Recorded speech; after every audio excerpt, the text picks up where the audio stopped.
नमस्कार किसान भाइयों। आज के इस वीडियो में भी हम बात करेंगे चने के एक और रोग के बारे में जिसका नाम है उकटा।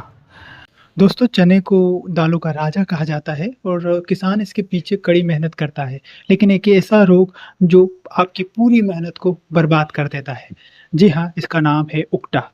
अगर आपके खेतों में, आपके चने के खेतों में अगर गुच्छों में फसल उजड़ रही है, फसल सूख रही है, पौधा पीला होकर सूख रहा है, अगर आपको ऐसा लगता है कि आपके खेत में भी कहीं उकटा रोग तो नहीं है, तो सबसे पहले चने को लीजिए, उसकी मुख्य जड़ को बीच में से काटिए और देखिए कि उसमें कहीं काले या भूरे रंग की धारियां तो नहीं है। अगर धारियां है तो आपके खेत में उकटा ही है।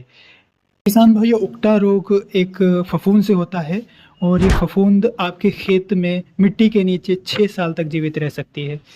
इसीलिए इस बीमारी को एक बार खेत में फैलने के बाद इसका उपचार कर पाना लगभग नामुमकिन है। इसको बोने से पहले ही इसका उपचार किया जा सकता है। किसान भाइयों, चने की फसल को बोने से पहले भूमि का उपचार और बीज का उपचार दोनों ही महत्वपूर्ण है। जैविक तरीके से अगर बीज का उपचार करना है तो ट्राइकोडर्मा विरिडी 4.5 ग्राम प्रति किलो के हिसाब से प्रति किलो बीज के अंदर मिलाएं और उसके बाद इसको बोएं।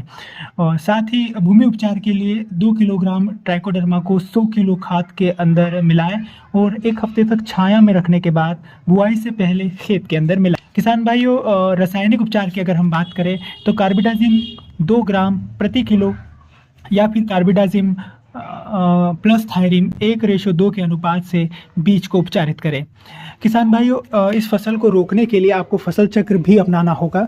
फसल चक्र यानी कि अगर इस साल अगर आपके खेत में उकटा आया है तो अगले 3 सालों तक आपको इस खेत में चने की बुआई नहीं करनी है। साथ ही रोग प्रतिरोधक किस्मों का चुनाव करना है, जैसे कि JG11, JG16 या फिर दिग्विजय चना। किसान भाइयों, गर्मी के सीज़न में, गर्मी के मौसम में आपको खेत के अंदर गहरी जुताई करनी है ताकि जो फफूंद मिट्टी के नीचे जो जमा हुई है वो बाहर उसको निकाल दे और धूप के कारण वो फफूंद मिट जाए।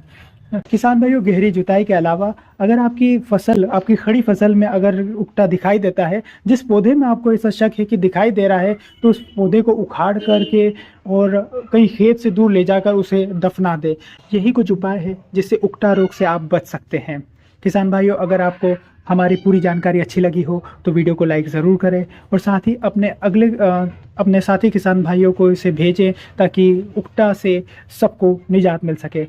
और चैनल को शेयर और सब्सक्राइब ज़रूर करें ताकि हम आगे भी ऐसी ही इन्फॉर्मेटिव वीडियो, किसानों से जुड़ी वीडियो, किसानों के हित से जुड़ी वीडियो आपके लिए लेकर आते रहे।